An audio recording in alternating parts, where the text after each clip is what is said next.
আমার নেত্রী সারা বাংলাদেশে 560টি মডেল মসজিদ আমার নেত্রীর বাবার টাকা তৈরি করেছে।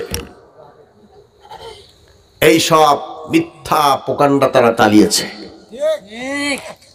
চালাবার পরে বক্তাকে যাওয়ার সময় বলছে আপনি কোনো রাজনৈতিক কথাবার্তা বলবেন না, মনে হচ্ছে ওরা ওর বাপদাদা 14 গোষ্ঠীর দেশ, আর আমরা সব মনে হয় ওই বঙ্গোপসাগরের ওপার থেকে ভেসে আসছিলাম।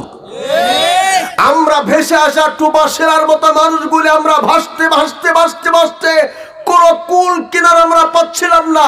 আল্লাহ পাক আমাদের বুকের নিচে একটা শেলা দিয়েছেন আপাতত বাঁচার জন্য। তাই বলে এটা মনে করা যাবে না যে আমরা কিন্তু বিজয় অর্জন করেছি, ছেড়ে দেওয়া যাবে না। কারণ 70 একটা ছোট্ট পিঁপড়া হলেও মনে করতে হবে ওটা হাতির মতো, ঠিক কিনা? ওরা কিন্তু এখন পিঁপড়ার মতো আছে, কিন্তু ওরা হাতি, ঠিক কিনা? ওরা কিন্তু এখন হাতি, কারণ পিঁপড়ার বেশ ধারণ করেছে বাঁচবার জন্য। কিন্তু বাংলার জমিনে ওদেরকে আর মাথা উঁচু করে কথা বলতে দেওয়া হবে না।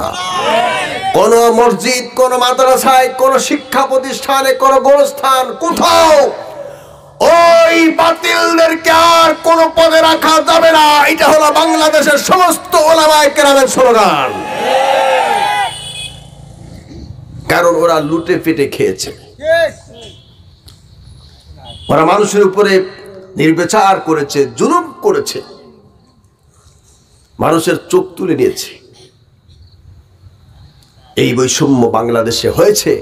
16টি বছর হওয়ার পরে মানুষ এখন স্বাধীনতার মুখ দেখতে পেয়েছে নতুন করে। এখন তারা কি করছে? কৌশল করছে কি? এখন ইসকন নিয়ে তারা নতুন এক নাটক শুরু করেছে। কি সুন্দর নাটক! ইসকনের যাকে গ্রেপ্তার করা হলো সে আমার বাংলাদেশের এই রক্ত ভেজা পতাকা, এই বাংলাদেশের 2 লক্ষ মা বোনদের ইজ্জতের বিনিময়, এই বাংলাদেশের মানুষের 30 লক্ষ মানুষের রক্তের বিনিময়ে অর্জিত পতাকা, এই পতাকাকে চিন্ময় দাস অপমান করেছে। তাই তার নামে মামলা হয়েছিল।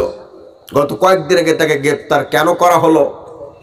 এই কারণে এই দেশের হিন্দুদের এত বড় সাহস হয় না যে এরা কোনো মুসলমানের গায়ে হাত দিবে। কারণ আমরা ওখানে দেখেছি সরিষার মধ্যে ভূত ঢুকে গেছে। সরিষা দিয়ে ভূত ঝাড়াবে কি? সরিষার মধ্যে ভূত ঢুকে গিয়েছে, তার মানে কি? আমি নিজে তার সাক্ষী, আমি নিজেই সাক্ষী। আমার মেজো ভাই একটানা 35 বছর সাতক্ষীরা জেলার তালা উপজেলার মসজিদের খতিব এবং ইমামের দায়িত্ব পালন করছে। আমি আমার ভাইয়ের সঙ্গে সাক্ষাৎ করতে গেছি। ওই এলাকার একজন মেম্বার, তাকে পুলিশ ধরে নিয়ে আসছে। ধরে নিয়ে এসে তাকে থানা থেকে পিটাতে পিটাতে রাস্তার উপরে নিয়ে আসছে, রোডের উপরে, সাতক্ষীরা খুলনা রোডের উপরে নিয়ে আসছে।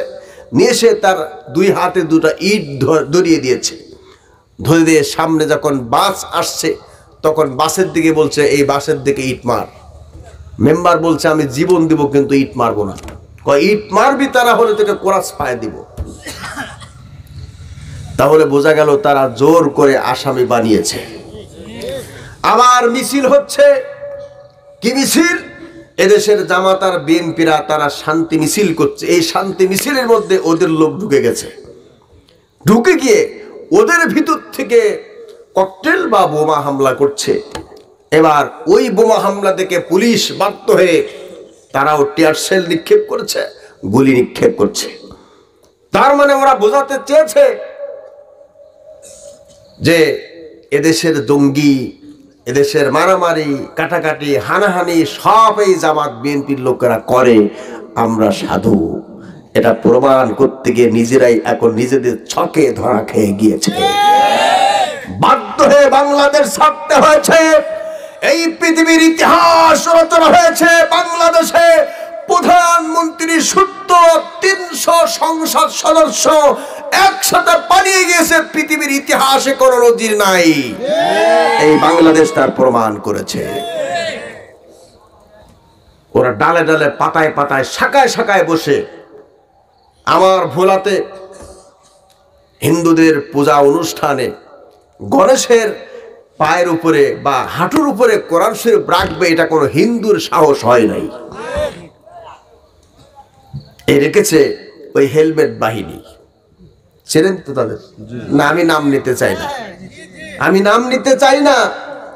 হেলমেট বাহিনীর প্রধান এখন তিনি ভারতে, আজকে দেখলাম ফেসবুকে, ভারতে এখন আরামের ঠ্যাঙের পর ঠ্যাং তুলে দিয়ে এখন আরামে টেলিভিশন দেখছে, বাংলাদেশের ইউনূস সাহেবের বক্তব্য শুনছে, বাংলাদেশের জামাতের আমির সাহেবের বক্তব্য শুনছে, তারেক জিয়ার বক্তব্য শুনছে, মির্জা ফখরুল ইসলাম আলমগীরের বক্তব্য শুনছে, শুনে আহারে কই গেলাম আর কই ছিলাম।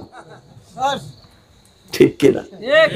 আল্লাহ বলে বান্দা আমি কিন্তু ছাড় দেই, ছেড়ে দেই না, আমি একটু ছাড় দিয়ে দেখি কত দূর উঠতে পারো। ছোট্ট বাচ্চা একটা ঘুড়ি উড়িয়েছে, ঘড়ির 3 কোণায় 3টা পিলার দিয়েছে, নিচে একটা লেজ দিয়েছে, দিয়ে সুতা ছাড়ে আর দক্ষিণা বাতাসে ঘড়ি উপর দিকে ওঠে আর লেজটা নাড়ায়। বাচ্চা সুতা ছাড়ে, ছাড়তে ছাড়তে ছাড়তে ছাড়তে এক সময় সুতা ছাড়া শেষ, ঘড়ি এখন উপরে উঠে গেছে। ঘড়ি উপরে উঠে গিয়ে বলছে আমি একবার যেহেতু মামার মায় দাদার মায় উপরে উঠতে পেরেছি, এত বছর পর্যন্ত আমি কিন্তু নামবো না। ঘড়ির মালিক বাচ্চা ছেলে বলে নামবে কি নামবে না, সময় হলে পরে নামতে না চাইলেও তোমাকে টেনে হেঁচড়ে নামানো হবে। এরকম সময় হয়েছে, ওরা দীর্ঘদিন ধরে সময় বেঁধে দিয়েছিল। আপনারা তো জানেন যে মাইকেল জ্যাকসন নামে সারা পৃথিবীতে সারা জাগানো একজন কণ্ঠশিল্পী ছিল, সে বলেছিল যে আমি 150 বছর পৃথিবীতে বেঁচে থাকবো। এই অভিপ্রায় সে ব্যক্ত করেছিল। 7 জন ডাক্তার তার বেড, রাত্রে ঘুমায় যে বেড, এই বেড পরীক্ষা করত, যে খাবার খাবে, এই খাবার 3 জন ডাক্তার পরীক্ষা করতো যে খাবারের মধ্যে কোনো পয়জন আছে নাকি। মানুষের সঙ্গে হ্যান্ডশেক করবে, মনে রাখবেন হ্যান্ডশেক আর মুসাফা কিন্তু এক নয়। হ্যান্ডশেক করবে, হাতের সঙ্গে হাত মেলাবে, হ্যান্ড গ্লোভস লাগিয়ে হ্যান্ডশেক করত, এবং তারপরেও এই হ্যান্ডশেক করার আগে হ্যান্ড গ্লোভকে ডাক্তারদের পরীক্ষা করা হতো। রাত্রে ইলেকট্রিক মশারি টানাতো, তাও ইলেকট্রিক মশারি টেস্ট করার জন্য 2 জন ডাক্তার ছিল, মরণ যাতে না আসে। আমার ভাইরা, কিন্তু দেখা গেল মাইকেল জ্যাকসন এই পৃথিবীতে 50 বছর উপরে বাঁচতে পারে নাই। আল্লাহ পাক 150 বছর বাঁচতে চেয়েছিল। আল্লাহ পাক বলেন তোর 100 বছর হায়াত আমি কেড়ে নিলাম। কাজেই বাংলাদেশে যারা 41 সাল পর্যন্ত থাকতে চেয়েছিল, জনগণের সম্পদকে লুণ্ঠন করে যারা খেতে চেয়েছিল, আল্লাহ পাক বলেন 24 সালের মধ্যেই তোদের পতন ঘটায় দিলাম। আমি তোদের সামনে এগোতে দেই নাই, আর আমি আল্লাহ পাক তোদেরকে ঢিলা দিয়েছিলাম, দেখি ঢিল দিয়ে দেখি কত দূর তোরা এগোতে পারিস। এমন বারান বানিয়েছি যাতে আমি আল্লাহ আমার আর সহ্যই কুলায় নাই, আমি এমন পতন করে দিয়েছি যা 100 বছর আর একত্রিত হওয়া সম্ভব নয়। 100 বছর আমরা বাঁচবো কিনা, আমাদের সন্তানরাও দেখে যেতে পারবে কিনা জানি না, তবে 100 বছর এদেশের বিজ্ঞ অভিজ্ঞ ব্যক্তিরা বলেছে আগামী 100 বছর পর্যন্ত পালিয়ে যাওয়া বাংলাদেশের হায়নাদের আর কোনো খবর বাংলা জমিনে থাকবে না, থাকবে না, থাকবে না।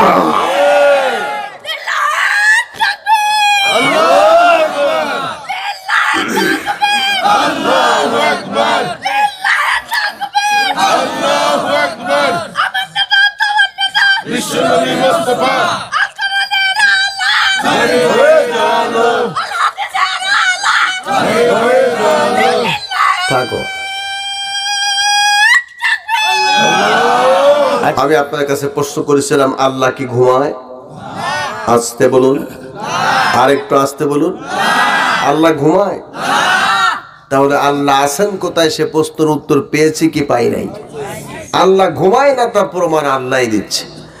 কোরআনে কারীম বলছি আল্লাহু লা ইলাহা ইল্লা হুয়াল হাইয়ুল কাইয়্যুম লা তাখুযুহু সিনাতুন ওয়ালা নাওম। আল্লাহ হলেন তিনি যিনি ছাড়া কোনো ইলাহা নাই, উপাস্য নাই, আইনদাতা নাই, বিধানদাতা নাই। ঘুম তো দূরের কথা, কোন তন্দারাও যাকে স্পর্শ করতে পারেন না। আঙ্গুল উঁচু করে বলুন তিনি জানি কে। আরো জোরে বলুন তিনি কে। আগেও যেমন ছিলেন এখনো না, আগের থেকে বুড়া হয়ে গেছে, রাত হলে চোখে দেখে না, এরকম অবস্থা আছে নাকি? আগেও যেমন ছিলেন এখনো তেমন এবার আকাশ বাতাস মুখরিত করে দিয়ে দুই হাত উঁচু করে বলুন তো তিনি কে। হাত নামান। হাদিসের মধ্যে আল্লাহ পাকের নবী বলেছেন, কোন যুবক আর কোন যুবতী যদি যৌবন কালে আল্লাহর প্রতি ঈমান আনার পরে একবারের জন্য বলে আল্লাহ আল্লাহ বলে একটা আওয়াজ দেয়, নবী বলেছেন সঙ্গে সঙ্গে আল্লাহ পাক 10 দুনিয়ার সমান একটা জান্নাত তার জন্য রিজার্ভ করে দেয়। আল্লাহকে যদি প্রাণ ভরে কেউ ডাকে, ঈমান আনে। ঈমান কাকে বলে? আমরা অনেকেই মনে করি ঈমান মানে হলো নামাজ পড়লাম, রোজা রাখলাম, একটু কোরআন তেলাওয়াত করলাম, ঈমানের সমস্ত কাজগুলি ফরজিয়াতগুলি আদায় হয়ে গেল, এর নাম ঈমান নয়। ঈমানের সামগ্রিক বিষয় হলো আমার ভাইরা, কোরআনে কারিম একটা দুইটা করে 26টি কথা কোরআনে কারিম এসেছে, যে 26টি কথার উপরে ঈমান আনার নাম হলো পরিচিত ঈমানদার। আর যারা ঈমানদার আল্লাহ পাক তাদের কিছু গুণ, তাদের কিছু আল্লাহ পাক তাদের কিছু নমুনা কোরআনে কারিমে বলে দিয়েছেন। ঈমানদার মানুষেরা, ইন্নামাল মুমিনুনা আল্লাযীনা ইযা যুকিরাল্লাহু ওয়াজিলাত কুলুবুহুম ওয়া ইযা তুলিয়াত আলাইহিম আয়াতুহু যাদাতহুম ঈমানাও ওয়া আলা রাব্বিহিম ইয়াতাওয়াক্কালুন। নিশ্চয় ইন্নামাল মুমিনুনা আল্লাযীনা ইযা যুকিরাল্লাহ, প্রকৃত মুমিন তো তারা, ঈমানদার তো তারা, যাদের সামনে আল্লাহর নাম যখন উচ্চারিত হয় তখন তাদের অন্তরকে প্রকম্পিত হয় আল্লাহর ভয়। এর ঈমানদার। আর ওয়াইযা তুলিয়াত আলাইহিম আয়াতুহু যাদাতুহুম ঈমানাও ওয়া আলা রাব্বিহিম ইয়াতাওয়াক্কালুন। আর তাদের সামনে যখন কোরআন কারীম তিলাওয়াত করা হবে তখন যেমন একটা মানুষের শরীরে জ্বর আছে কিনা বোঝার জন্য বগলের মধ্যে থার্মোমিটার দেওয়া হয়, দিলে পরে 98.5 পরে তার জ্বর শুরু হয়ে যায়। যদি 100 হয়, 101 হয়, 102 হয়, 102 ফরেনহাইট তাপমাত্রা যদি হয় তাহলে তাকে ডাক্তারের কাছে নিয়ে যেতে হয়। আল্লাহ পাক বলেন, ঈমান মাপার জন্য আমি আল্লাহ পাক তোমাদেরকে কোরআনে কারীম দিয়েছি, যাদের সামনে কোরআনে কারীম তেলাওয়াত করা হবে সঙ্গে সঙ্গে জ্বর যেমন থার্মোমিটার বেড়ে যায় আস্তে করে দিলে পরে, ওরকম ভাবে তার ঈমানটা একটি একটি করে বৃদ্ধি পায়, ঈমান বেড়ে যায়। হাদিসের মধ্যে আসছে বিশ্বনবী জনাবে মুহাম্মদ রাসূলুল্লাহ সাল্লাল্লাহু আলাইহি সাল্লামের সময় একটি মেয়ে বাড়িতে যাবে, নবীজির কাছ থেকে বাড়িতে রওনা দিয়েছে। মরুভূমির একটা চিকন রাস্তা দিয়ে রওনা দিয়েছে। এই চিকন রাস্তায় রওনা দিতে গিয়ে সন্ধ্যা ঘনীভূত হলো। মেয়ের মনের মধ্যে আতঙ্ক বিরাজ করছে, যদি কোন সন্ত্রাসী চাঁদাবাজি আমাকে ধরে তাহলে প্রথমে আমার স্বর্ণ অলংকারগুলি ছিনতাই করবে, দ্বিতীয়ত হলো আমার এই সৌন্দর্য, আমার এই রূপ দেখে আমার চরিত্রের উপরে কলঙ্কর দাগ বসাবে।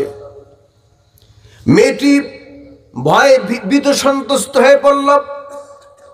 সামনে এক পা যায়, দুই পা পিছায়, আকাশের দিকে তাকার বলে, আয় আল্লাহ, আমি যে তোমার একজন, এই মরুভূমিতে একজন মজলুম, আমি বিশ্বাস করি তুমি মজলুমের দোয়া অবশ্যই কবুল করবে। এই কথা বলতে না বলতে ওই মেয়েটির পিছন দিক দিকে হঠাৎ করে মা বলে একটা আওয়াজ এসেছে। মেয়েটি পিছনে তাকালো, এই ঘোর অন্ধকারে আমাকে মা বলে কে ডাক দিল। আমি যখন ভয় আতঙ্কে আকাশের দিকে তাকাচ্ছিলাম, কেউ আমার ডানে বায়ে সামনে পিছনে ছিল না, অথচ আমার পিছনে মা বলে কে ডাক দিল। মেয়েটি তার ভারসাম্য হারিয়ে ফেলতেছিল, এখন কিন্তু কিছুটা তার মধ্যে আশার বাণী, কিছুটা হতাশা দূর করে এখন কিন্তু স্বাভাবিক পন্থায় সে ফিরে এসেছে। মা বলে আওয়াজ শুনেছে। ওই ছেলেটি বলছি, মা গো তুমি ভয় পেও না। মেয়েটি বলল, আমি তো ভয় পাচ্ছি, এখনো ভয় পাচ্ছি, কারণ তুমি আমাকে মা বলে ডেকেছো। আমার মনে হচ্ছে তুমি আমার স্বর্ণ অলংকারগুলি সব ছিনতাই করে নিয়ে যাবে, এরপর আমার চরিত্রের উপরে কলঙ্কের দাগ বসাবে।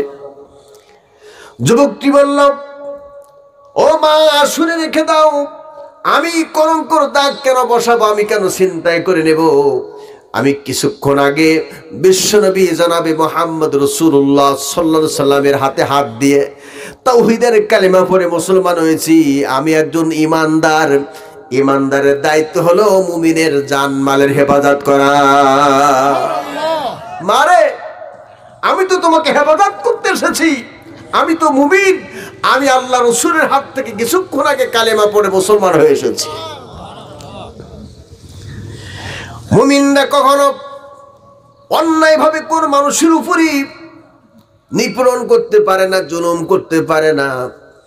আমরা তো অনেক মুমিনরা দেখেছি তাহাজ্জুদ পড়েছে, সকাল হলে পরে জায়নামাজের বিছনা খুঁজেছি, এরপর কোরআনে কারিম খুঁজেছে, কোরআন পড়ে পড়ে মানুষকে বুঝাইছে, নিজ হাতে রান্না করে মানুষকে দেখাইছে, আবার মাঝে মাঝে ফোন করে করে মানুষকে ফোন দেয়, আমি অমুক বলছি। না, আপনাদের কারো কাছে মনে হয় ফোন আসেনি? আসেনি? আমার কাছে আসছিল যে আমি কিন্তু শেখ হাসিনা বলছি ঈদের আগে, এই যে কোরবানি ঈদের আগে, আমরা যে কথা বলি না, কোরবানি ঈদের আগে প্রত্যেকটি মানুষের কাছে ফোন দিয়ে বলেছিল, আমি শেখ হাসিনা বলছি, ঈদ বয়ে আনুক আপনার জীবনের সুখ এবং সমৃদ্ধি। ভুলে গেছেন আপনারা? না না, ভুল করে না, এগুলো হলো জাতিকে আকৃষ্ট করার জন্য। যেভাবে আবু জাহেল, উতবা, সাইবা, ওলীদ বিন মুগীরা জাতিকে আকৃষ্ট করার জন্য যা কিছু করা দরকার তা করেছিল, অনুরূপভাবে তথাকথিত 5 আগস্টে পালিয়ে যাওয়া প্রধানমন্ত্রী সেই কাজগুলি করেছিল।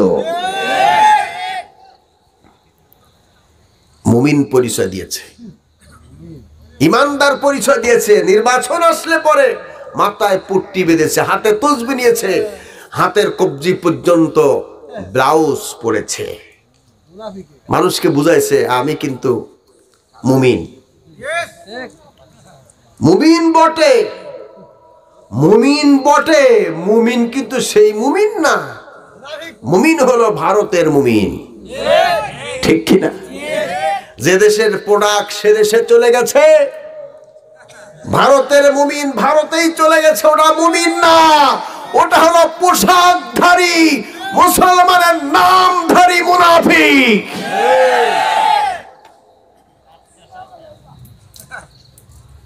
পাবনা জেলাতে বহু এরকম ঘটনা ঘটেছে। আমার নেত্রীকে তাহাজ্জুদ পড়ে না, তাহাজ্জুদ তো পড়ে, অবশ্যই তাহাজ্জুদ পড়ে। আহারে, এজিদ কিন্তু কারবালার ময়দানে যেদিন ইমাম হুসাইনকে শহীদ করে দেওয়ার জন্য এজিদ বাহিনী এসেছিল, সেই দিন কিন্তু এজিদ জামাতের সহিত নামাজ আদায় করেছিল এবং সেখানে এজিদ নিজেই নামাজের ইমামতির দায়িত্ব পালন করেছিল। তাই বলে এজিদ কিয়ামতের দিন বিনা হিসাবে জান্নাতে যাবে? হ্যাঁ? ও মুসলমান ভাইরা, কষ্ট হচ্ছে আপনাদের? বুঝি সত্যি কষ্ট হচ্ছে।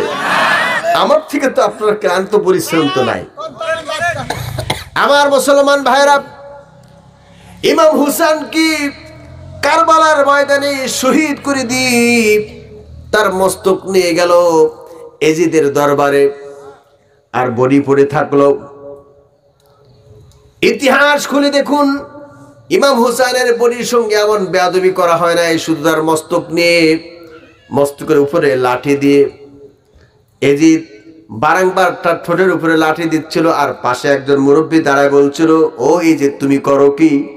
বিশ্বনবী জনাবে মুহাম্মদ রাসূলুল্লাহ সাল্লাল্লাহু আলাইহি সাল্লাম এই ঠোঁটের উপরে 1000 বার চুমা খেয়েছিলেন, সেই ঠোঁটে তুমি লাঠি দিয়ে উস্কানি মারো।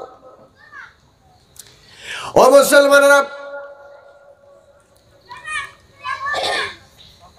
28 অক্টোবর কয় সাল? আরে না, 6 সালের 28 অক্টোবর। 28 অক্টোবর চাঁদুলুক কোজটের 5 বছর পূর্তি উপলক্ষে বাইতুল মুকাররমের উত্তর গেটে সমাবেশ ডাকলো, আর বিএনপি তাদের কেন্দ্রীয় কার্যালয়ের সামনে সমাবেশ ডাকলো, জামাত শিবিররা এখানে সমাবেশ ডাকলো, মঞ্চ তৈরি করতেছিল, মঞ্চের উপরে তারা বাধা দিল। এরপর যখন সময় আস্তে আস্তে গড়াচ্ছে, গড়াবার পরে এরপর ওই হেলমেট বাহিনী যারা এই ইউনূস সরকার ক্ষমতা আসার পরে তারা দেখলো এই বাংলাদেশে একটাই দল, একটাই সংগঠন, যারাই হলো এই বাংলাদেশের সন্ত্রাসী নামে পরিচিত, তারা ছাত্রলীগ।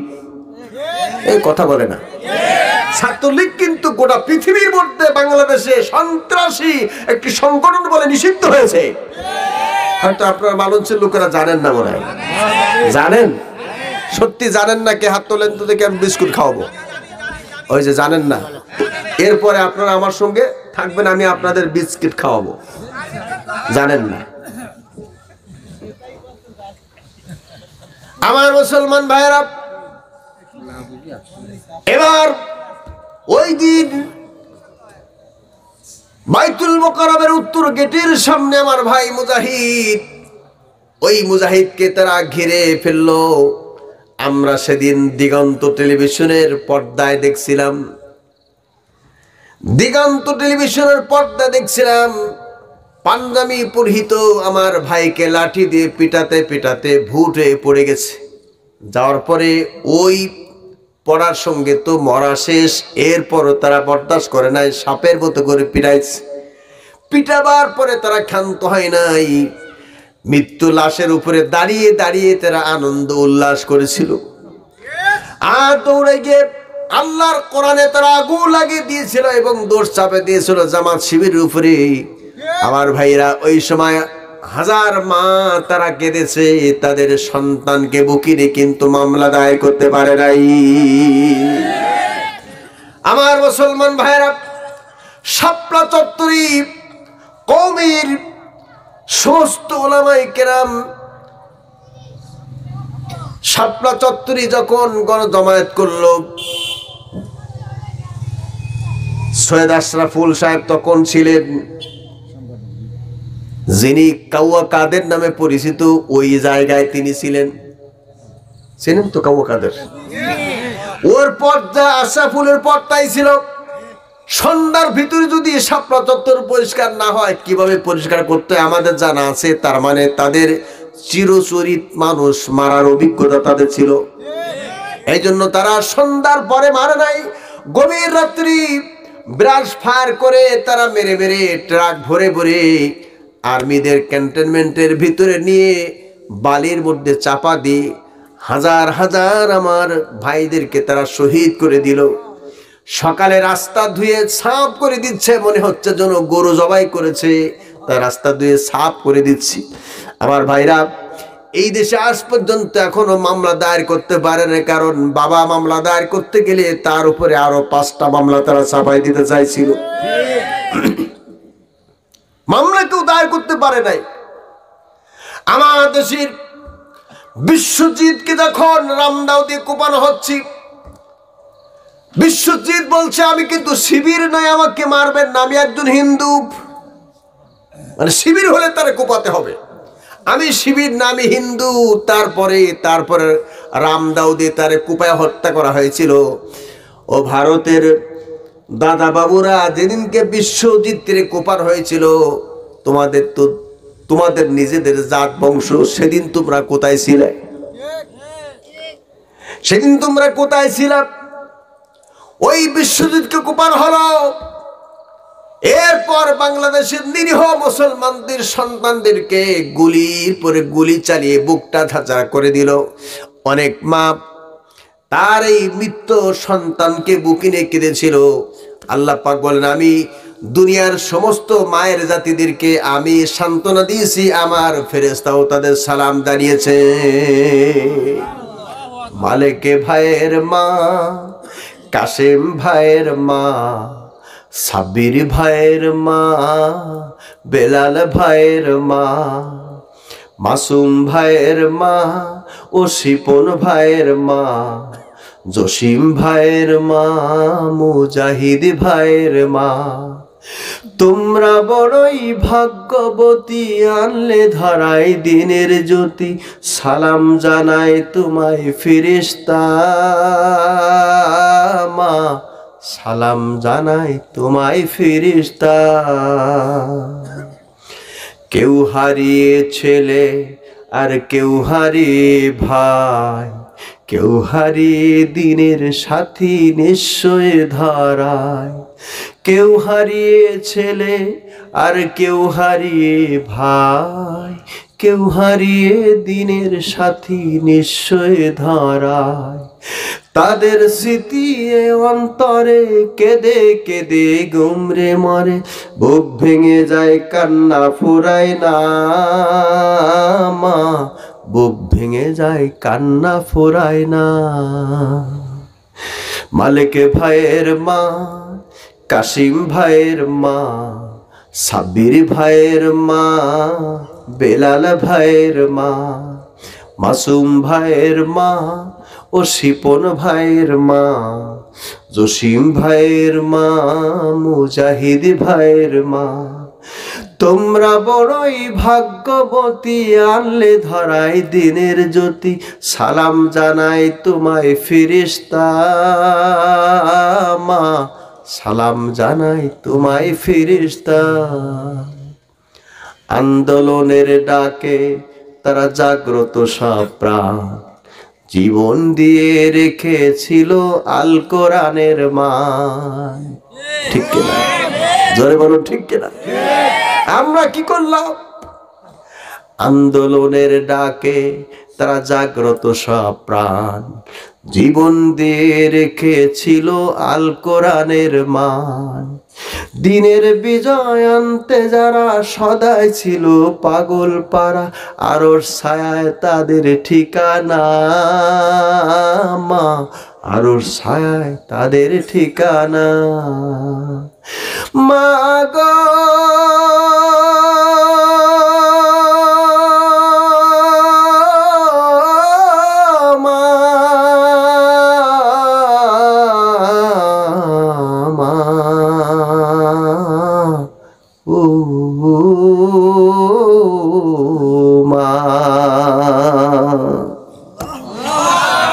আমার ভাইরা, এইভাবে যে কত মা কেঁদেছে, আল্লাহ পাক বলেন, ও শহীদের মারা তোরা কাঁদিস না, এই শহীদের রক্তের বিনিময়ে আমি বাংলার জমিনে ইসলামের পতাকা উড়াইয়া দিব। শহীদের রক্ত যেখানে পড়ে, বিশ্বনবী জনাবে মুহাম্মদ রাসূলুল্লাহ সাল্লাল্লাহু আলাইহি সাল্লাম পালক পুত্র যায়েদকে সাথে নিয়ে তিনি গিয়েছিলেন তায়েফ। মক্কা শরীফ থেকে ৮০ মাইল দূরে তায়েফ। আল্লাহ পাক আমাকে নিয়েছেন। আমি আমার জীবনে 2 বার হজ করেছি, 2013 সালে এবং 2014 সালে আপনার পাবনার কাফেলার সঙ্গে হজ করেছি। আলহামদুলিল্লাহ, আলহামদুলিল্লাহ, আমার জীবনটা ধন্য। এই পাবনা থেকে আল্লাহ আমাকে উত্থান করে দিয়েছেন। দারুল আমান ট্রাস্টে আমি 5 বার তাফসীর করেছি, সেখান থেকে আমার উত্থান হয়েছে। আর আল্লামা সাইদি সাহেবও দারুল আমান ট্রাস্ট পাবনা থেকে উত্থান হয়েছে।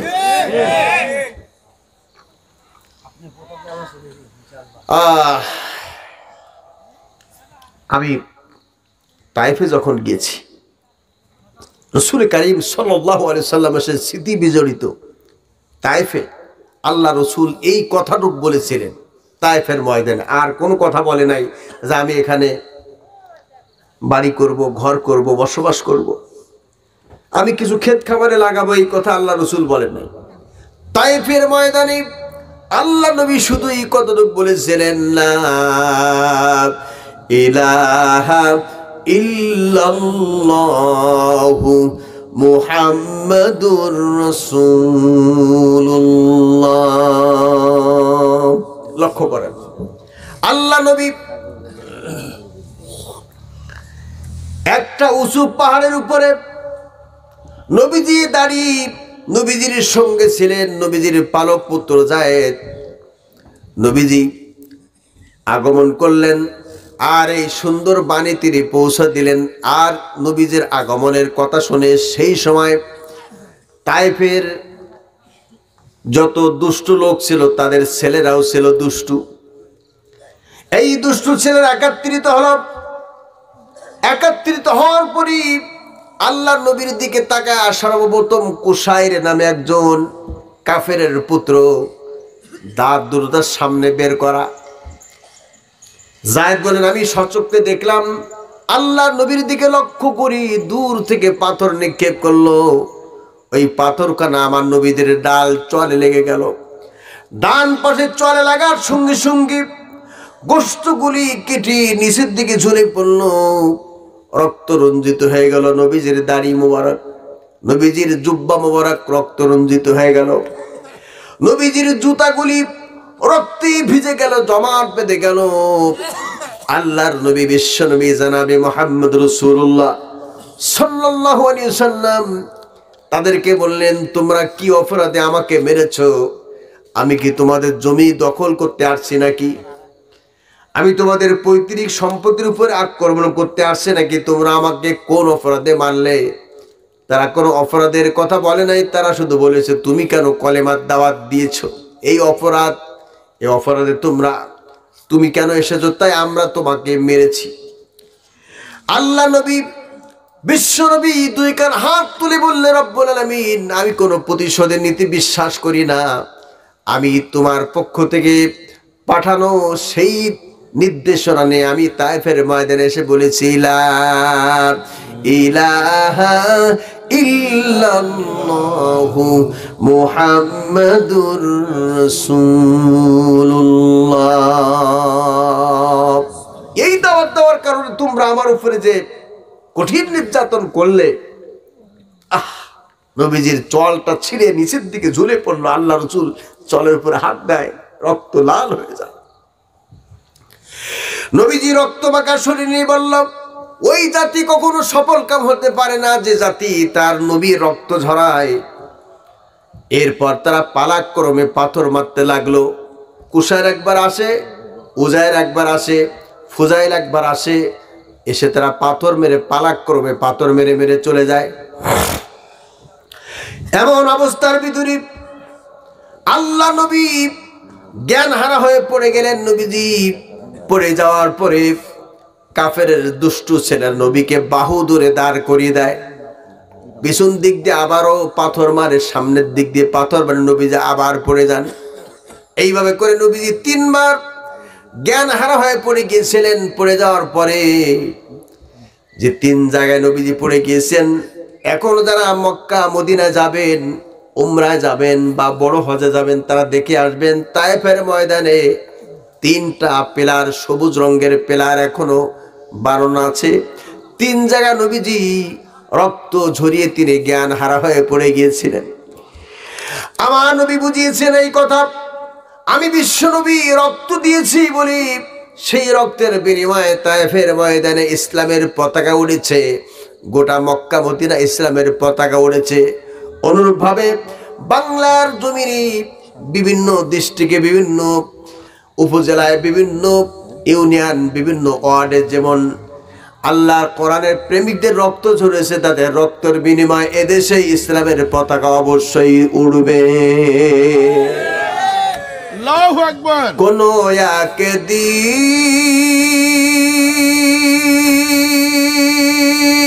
একদিন এদেশের আকাশে কালিমার পতাকা দুলবে, সেদিন সবাই খোদারি বিধান পে দুঃখ বেদনা ভুলবে। সেদিন আর রবে না হাহাকার, অন্যায় জুলুম বিচার, থাকবে না কদাচার দুর্নীতি অবিচার, থাকবে না কদাচার দুর্নীতি অবিচার, সকলে শান্তিতে থাকবে। সেদিন সবাই খোদারি বিধান পে দুঃখ বেদনা ভুলবে। একাকিনী রমণী নির্জন পথে যাবে, কোনো জন কটু কথা কবে না, কোনো জন পথে ঘাটে সম্পদের মোহে খুনার রাহাজানি হবে না। সেই দিন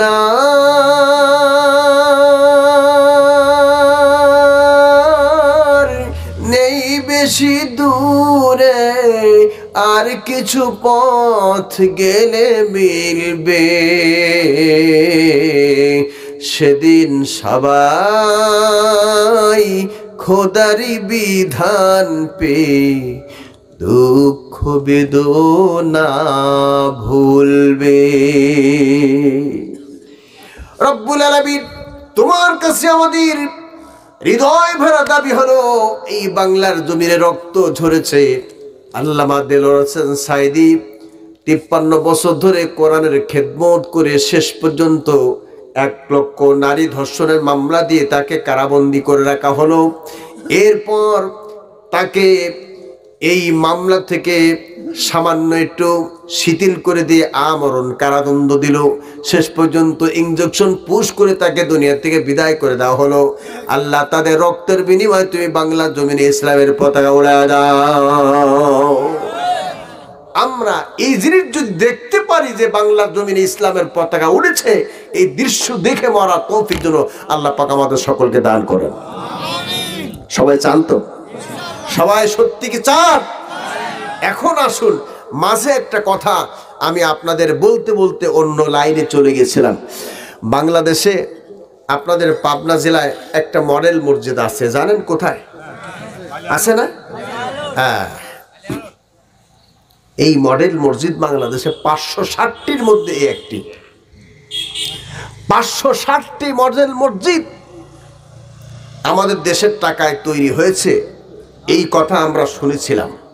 কিন্তু 5 আগস্টের পরে বাংলাদেশের বিভিন্ন পত্রপত্রিকা, ইসলামিক ফাউন্ডেশন থেকে আমরা সত্য তথ্যের ভিত্তিতে জানতে পারলাম 560টি মডেল মসজিদ বাংলাদেশের একটি টাকা দিয়েও তৈরি হয় নাই। 8,000 কোটি টাকা সৌদি গভর্নমেন্ট দিয়েছিল, সেই টাকা দিয়ে তৈরি হয়েছে। কাজেই খায় দেয় জব্বার, মোটা হয় গফফার, বানিয়ে দেয় একজন, নাম হয় আরেকজনের। কথা বলেন ঠিক কিনা? পদ্মা সেতু নাকি আমার দেশের টাকায় তৈরি হয়েছে, তাহলে প্রতি বছর চীনকে কেন কিস্তি দিতে হয়? কথা বোঝেন না আপনারা? বাংলাদেশে আজকে যে শিশু জন্মগ্রহণ করবে, সেই শিশু 1 লক্ষ টাকা মাথায় ঋণ নিয়ে তার জন্মগ্রহণ করতে হচ্ছে। আগামীতে যারা ক্ষমতা আসবে, তারা এই ঋণ কিভাবে পরিশোধ করবে? রাস্তাঘাট কিভাবে করবে? মানুষের দরগোড়ায় চাউলের দাম কমায় কিভাবে দিবে? তেলের দাম কিভাবে কমায় দিবে? কারণ সব তো তারা খেয়ে শেষ করে দিয়েছে। এমনকি সর্বশেষ সাবেক প্রধানমন্ত্রীর একদম কাছের মানুষ, যাকে দরবেশ বাবা বলে চিনে, পদ্মা সেতু বানাতে যত হাজার কোটি টাকা খরচ হয়েছে, তার থেকে বেশি টাকা একলাই কিনে ফেলেছে। আর্মি ক্যান্টনমেন্টে ছিলেন তারা, 2 জন, হামান আর ফিরাউন, 2 বন্ধু ছিল। আমার ওই পদ্মা সেতু দিয়ে তারা পালাবার চেষ্টা করেছিল। মাওয়া ঘাটে দুইজন যাচ্ছে, পুলিশ ইনফরমার দিয়েছে পুলিশকে, আর্মিরা, যে ওই দুই বন্ধু যাচ্ছে ধরো। পুলিশ গিয়ে 16 বছর ধরে আইনের চেয়ারে বসে যিনি বেআইনি কাজ করেছেন, আইনমন্ত্রী, তাকে ধরেছে। ধরার পর হাতে হ্যান্ডকাফ দিচ্ছে। পুলিশ বলছে দুইজনের কথা বলে দেওয়া হলো, তা আমরা তো একজনকে দেখছি, ব্যাপারটা কি? তো যখন আইনমন্ত্রীর হাতে হ্যান্ডকাফ দিয়েছে, তখন আইনমন্ত্রী বলছে, ভাই আপনারা আমাকে একা ধরছেন কেন?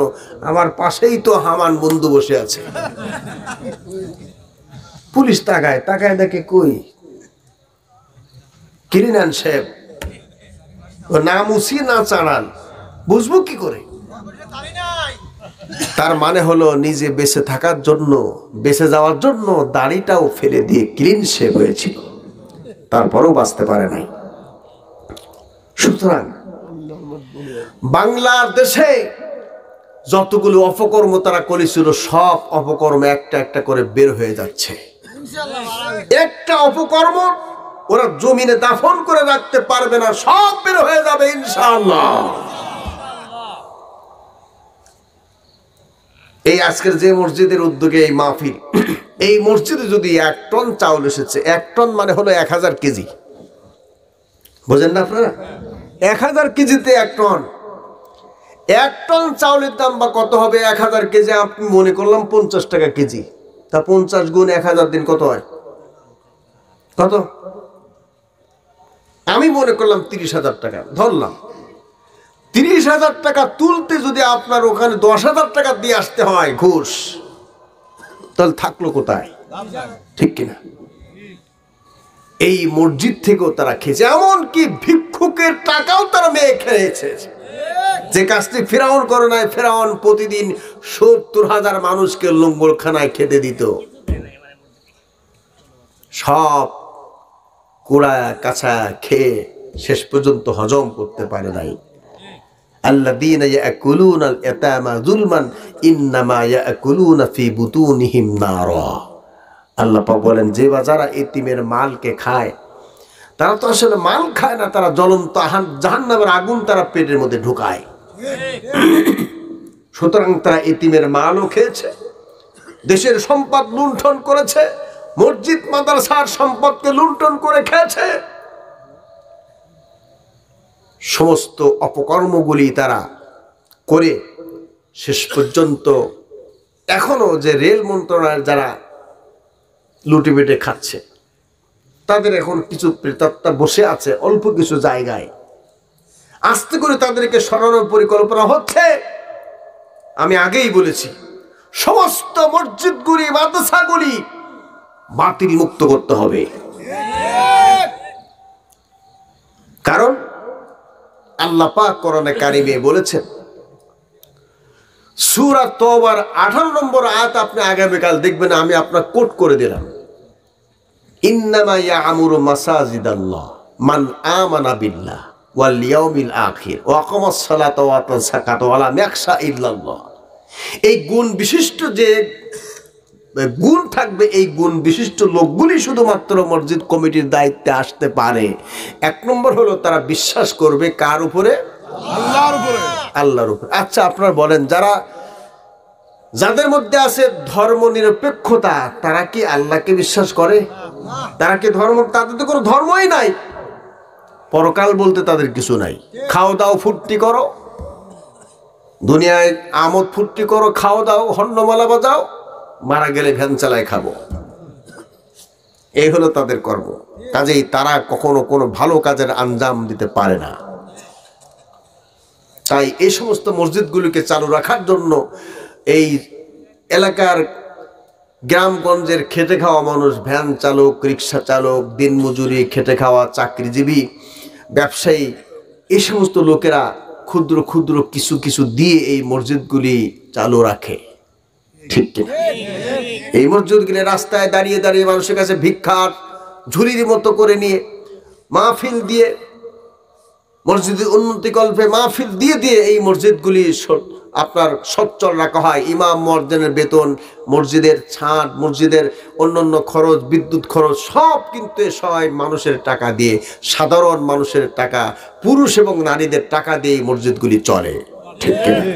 আমরা তো দেখি যে আমাদের পার্শ্ববর্তী মসজিদে কত সুন্দর করতে মুয়াজ্জিন আজান দেয়, কিন্তু অনেক জায়গায় আছে যে অভাবের কারণে মুয়াজ্জিনের বেতনও ঠিক মতো পায় না, আছে না? অথচ কত সুন্দর কণ্ঠে মুয়াজ্জিন আজান দেয়। আল্লাহু আকবার, আল্লাহু আকবার, আল্লাহু আকবার,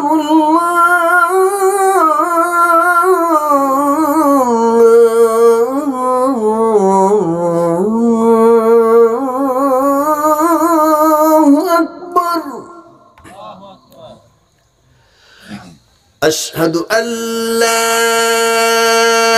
ইলাহা ইল্লাল্লাহ,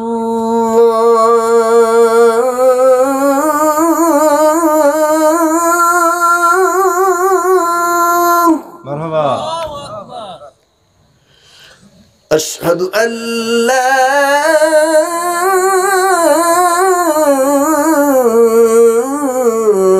ইলাহা